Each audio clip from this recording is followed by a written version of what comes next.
आपके दोनों तीनों सवाल हमने सुने भाई। अब मैं पूरा एक्सप्लेनेशन दूंगा तो बहुत लंबी बात हो जाएगी, लेकिन मैं शॉर्ट पॉइंट के अंदर आपको बोलूंगा। आपने कहा कि जिस तरह से मैं घर से निकलता हूं तो मेरे मालिक साहब को ऐसा लगता है कि घर पहुंचेगा नहीं पहुंचेगा। चोरी चक्का भी ऐसा ही, या जितने भी लोग बैठे हैं सब जमीनी स्तर पे काम करते हैं, कोई दोस्त होता है कोई दुश्मन होता है, मगर अल्लाह प्रोटेक्ट करता है सबकी हिम्मत हौसले से काम करने का। कोई यकीन है कि ऐसा कुछ नहीं होगा, आप हिम्मत से आगे बढ़िए, काम करिए। बात नंबर दो, आपने बुलडोजर पॉलिटिक्स की बात की, इसके ऊपर मेरे से अलावा किसी ने नहीं उठाया शायद पूरे देश के अंदर।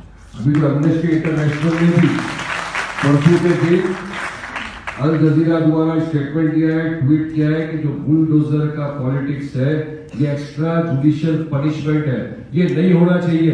Due process of law follow किए बिना आप कहीं पर भी बुलडोजर किसी घर पर नहीं चला सकते। आज सुबह में मध्य प्रदेश हाई कोर्ट का जजमेंट आया है। जजमेंट में भी ये कहा गया है कि जो बुलडोजर चला देते, फैशन बन गया अभी की तारीख में, किसी ने कुछ किया सीधा बुलडोजर लेके चला दो उसके ऊपर, तो ये नहीं होना चाहिए। Due process of law follow करना चाहिए। अभी बहुत सारे यहाँ लॉयर भी बैठे हैं, सबको पता है लॉ का एग्जिस्ट क्या है। A man is proven to be innocent and unless proven to be guilty by the court of law। अगर एक आदमी आज आपने पकड़ा, कल आपको पता चले कोर्ट ने उसको एक्विट कर दिया, मगर उसके पहले तो आप उसके घर में बुलडोजर चला देते हो, तो आप नहीं चला सकते। ड्यू प्रोसेस ऑफ लॉ, कायदा कानून फॉलो करने के बाद ही आप चला सकते हो। मगर जिस जहां पर भी ये बुलडोजर की पॉलिटिक्स पॉलिसी हुई है ना, वो सरकार नहीं चली, लोगों ने बहुत क्रिटिसाइज किया है। हम लोग इसके खिलाफ आवाज उठा सकते हैं, आवाज उठाने की सीमा और बचा है। आज एक बेटी ने भी कहा, बजाज भाई ने भी कहा कि बिल्कुल हम सब साथ में खड़े हैं। मुझे यकीन है कदम साहब तो माशाल्लाह इंस्टीट्यूशन है, इनके तो फादर इतने बड़े ये थे। सब इंसान हक के साथ खड़े, इंसाफ के साथ खड़े। मैं यहाँ पे हिंदू मुस्लिम सिख ईसाई किसी का सेग्रीगेशन नहीं कर रहा हूँ। हर जाति हर इंसान चाहता है कि कानून कायदे का पालन हो, due process of law follow. मगर कुछ ऐसा हुआ है कुछ सालों के अंदर यहाँ पर कि जो आप में हम सब देख रहे हैं नहीं फॉलो हो रहा है। बात नंबर दो, आपने मुफ्ती सलमान अजहरी साहब की बात की, हेट स्पीच के बारे में कहा, उसके ऊपर भी सबसे ज्यादा मैं बोला क्योंकि मेरे पे तो हो ही चुका है केस। हेट स्पीच का सुप्रीम कोर्ट ने पूरी तरह से गाइडलाइंस दिया है। What is a hate speech?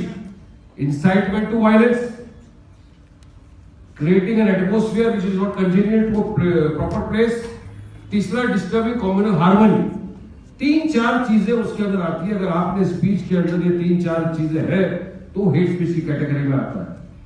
Salman Azhari साहब के लिए मैं गया था, एज अ लॉयर भी हूं मैं और मानता भी हूं, लोगों के भी काफी फोन पे गए उनके साथ शाना बशाना खड़े हुए, क्योंकि उसकी स्पीच जब मैंने सुना था तो मुझे ऐसा नहीं लगा कि उसमें हेट स्पीच हो रहा। यहाँ पे बहुत सारे लॉयर हैं, जजेस को भी आप बता दीजिए, कोई भी बोल दे कि उन्होंने जो लास्ट में वाकया कहा, एक शेर पड़ा था उन्होंने राहत इंदौरी का, तो क्या वो शेर के ऊपर किसी को अरेस्ट करना चाहिए? मगर सरकार है, लेकिन हमको कायदे कानून पर पूरा यकीन है, भरोसा है कि इंसाफ होगा। उन्हीं के साथ नहीं, जो भी बेकसूर पकड़ा है तमाम लोगों के साथ इंसाफ होगा।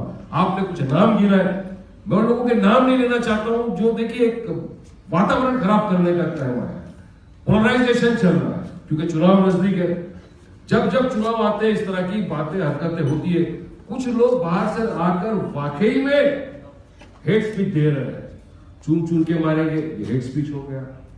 15 मिनट नहीं, 10 मिनट नहीं, 5 मिनट हमको दे तो सबको खत्म कर देंगे, ये हेट स्पीच हो गया। चैलेंज करना कि मैं इस जगह से जाके दिखाऊंगा जहां पे वातावरण खराब है, ये क्या गवर्नमेंट के लिए हेट स्पीच नहीं दिखता है, थ्रेट नहीं दिखता। लेकिन अफसोस यह सरकार के हम भी सब हिस्सा है, अपनी अपनी बातें रखते हैं अपने अपने फोरम पे अपने अपने हिसाब से, मगर सरकार के कान में जू नहीं देती। देखिए आज यहाँ पर बीजेपी वाले भी होंगे, कोई भी सिटिंग होगा, मगर मैं एक बात कहूंगा, अगर इस तरह की स्पीचेस को आपने नहीं रोका तो यकीन मानिए महाराष्ट्र की जनता पूरी तरह से महाराष्ट्र की जो प्रेजेंट सरकार है उसको जवाबदार ठहराएगी कि आपको बोला गया, ताकीद किया गया कि इस तरह की जो बयानबाजी दे रहे हैं उनको रोकिए, एफआईआर करते तो उनको अरेस्ट करिए।